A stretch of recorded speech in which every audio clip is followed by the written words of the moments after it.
Hey everyone, this is a remake of my video on the best running wireless Bluetooth headphones. The one I did a few days ago kind of ran out. I didn't realize I uploaded it, but it cut out. The phone had run out of memory. So basically, I'm just going to go over a whole bunch of different headphones that I've tried for running and then quickly give you my best pair. Best is dependent on your situation. So I'll explain my situation and background, and if it's something that's applicable to you as well, then hopefully this will be a quick, useful video. Um, so I spent a lot of time looking at a bunch of different headphones online, and I looked at cheap ones, expensive ones, in between ones, and yeah, so I'll just go through quickly different pairs I have, different pairs I've tried and used for running, and within a couple of minutes get to the most useful pair that I've got the most value out of. So we'll just get these out of the way, but you get these really nice over-ear ones. So these Cohens are fantastic, but they are fantastic as headphones, really good sound. Really nice, high quality. Same with these Sonys. These are fantastic, great sound, but not great for running. Both pairs, they would fall off of your head. Some people use these for gym. I've tried them for running. It just doesn't work. I feel like I'm messing up the stuff because I'm quite sweaty, and they also just feel loose. So I'm just not comfortable, going for long runs every single day with these. Fantastic earphones, just not for running. So then I tried these Let's Fit D32s. They cool single separate ones. As you can see, you take the holder charges them. I think that's like lots of headphones now do that. Basically, so they're separate, so you can actually connect, say, the left side to your watch and say play music through that, or a podcast or whatever you want, and then through the right one you can connect to your phone and say play a metronome at 180 beats per minute if you're working on your cadence. So you could do that. I suppose there's a lot of things you could do, but basically these I've run with them, they've never fallen out, but I don't feel super confident. I'm really sweaty, so yeah, that's another thing. This video is for people that are quite sweaty when they run. So you don't want something that's going to fall out, or something that's going to distract you because you're worried that they might fall out, at least. So that's how I felt with these. Also great headphones, better for work where I want to listen to something, so I stick one of them in my ear, but I can still hear if somebody asks me something, or just have a bit of awareness of my surroundings. On that note, that if you're somebody who wants headphones but still wants to be super aware, listening to what else is going on around you, then this is a great pair for that, if you're only sticking one of them in. But they're not great for me for running every single day as a sweaty runner. This is not the best pair. These cost, I'm not too sure how much they cost. I think about 35. So anyway, what inevitably happens, and this is why I'm making this video, is you go into Amazon and you look, and there's 10,000 different pairs, and they all range from, if you're getting those Beats by Dre or something like that, it's going to cost you $100, maybe 60 if it's an older pair, down to about $15 for the cheapest, and there's a whole range of them. So I'm going to go through some of them, and I'll go through some of them pretty quickly, the ones that I didn't really like. But yeah, I've got a few boxes here, a few different brands, and I'm going to tell you what I like and what I've repeatedly bought. So the first ones came with the watch. I've got a Garmin 245, I think. Garmin, no, I know it's a Garmin, I don't know, Garmin 245 Music. So, but before that, the point of me saying that is, before that, for a long time, I had those TomToms. I actually don't know why they stopped. Their sales weren't obviously not that great, but I thought that was a fantastic watch. So the first pair of, where are they now? Here. So the first pair of the TomTom watch that I got, that had GPS, wrist, heart rate, and music, the three most essential things. This was like 4 or 5 years ago. it came with these wireless headphones, and these were great, but they lasted less than a year.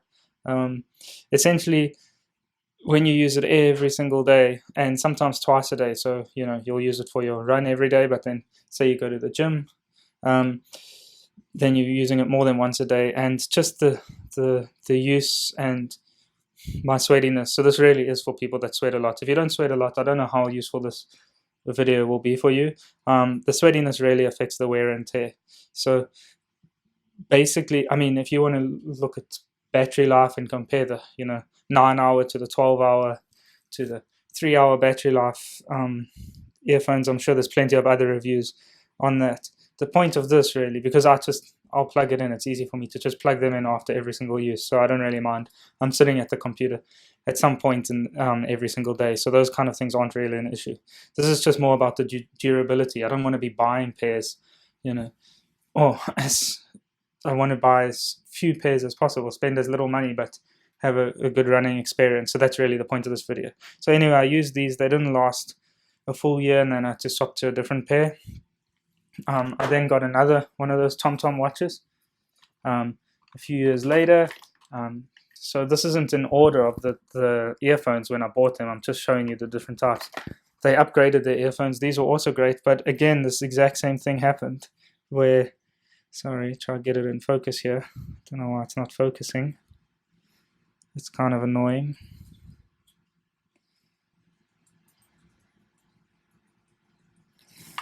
Why on earth won't it focus? Clean that.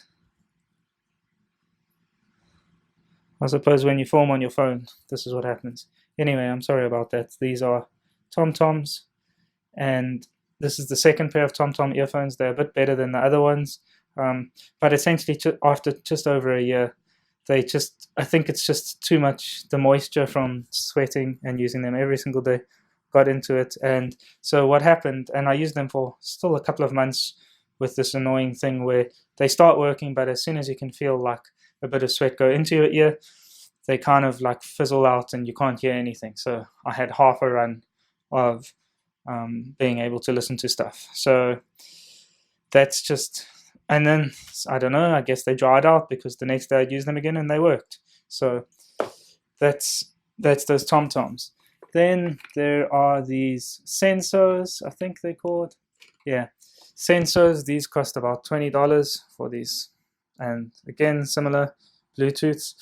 And this was the last time I bought a pair that wasn't waterproof, because it was exactly the same as with the TomToms. It's just something that happened. So these lasted 4 or 5 months, I think, and yeah, 20 something bucks. Then I got these Soundcore by Anchor, I don't know, these ones, and these were IPX7 rated, so proper waterproof rated, and they were fantastic for about 8 months. And I don't know if it's good or bad luck. Sorry about that. The memory on my phone was used up, so I was just telling you about these Soundcores. Basically, yeah, they were great as the first waterproof pair, but they packed up after just under a year, and that's just because of the quality. I think, I don't know if it's that water got in or if it was just bad luck that's how long until that's how long they lasted. So then I moved on to the mpows, and the mpows were probably the best. These are IPX7s. These are the mpow Flame 2s. I also had the mpow Flame 1s, which were IPX5.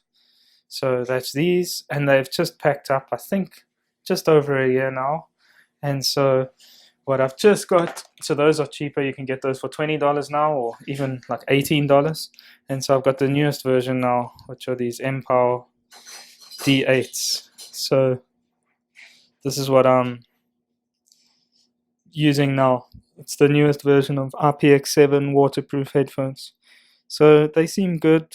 They all kind of the same. You pair them, and they've got volume control, and you can go forward and backwards through the songs, but that's about it. Yeah, they seem as good as the others. I'm just going to hopefully see how long they last. What I did do with this was buy for $199 a 2-year protection plan. So another $2, and then that hopefully that'll mean that these will last super long, at least 2 years.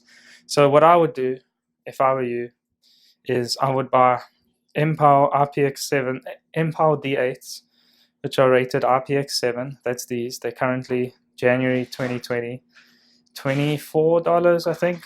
So I would get these, and then I would spend another $2 or $3. It was $299 for a 3-year and $199 for a 2-year protection plan.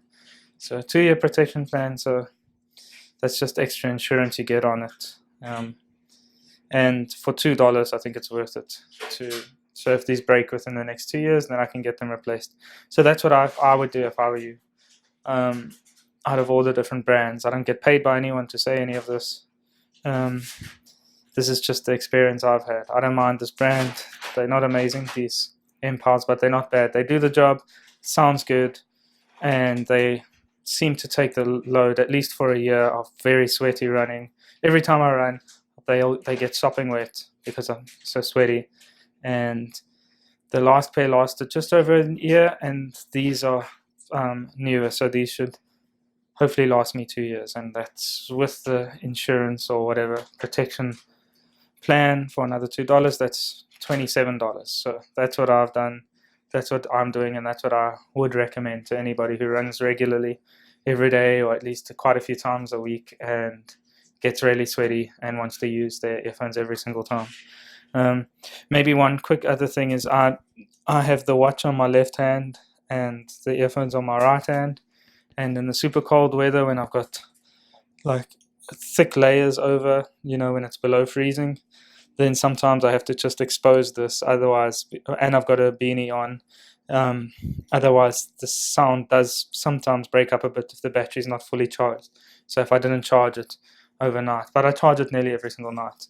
That's the only other thing. So if you have the watch on the same side as the receiver, which is on the right, so these are almost identical, just the one is the power switch, and that's where the plug-in and where I assume the receiver is on the right. And if your watch is on the right, then you'll have no problem, because I have it on the opposite hand, so it's a longer distance and the signal's pretty good. So yeah, hope that was useful. Thank you.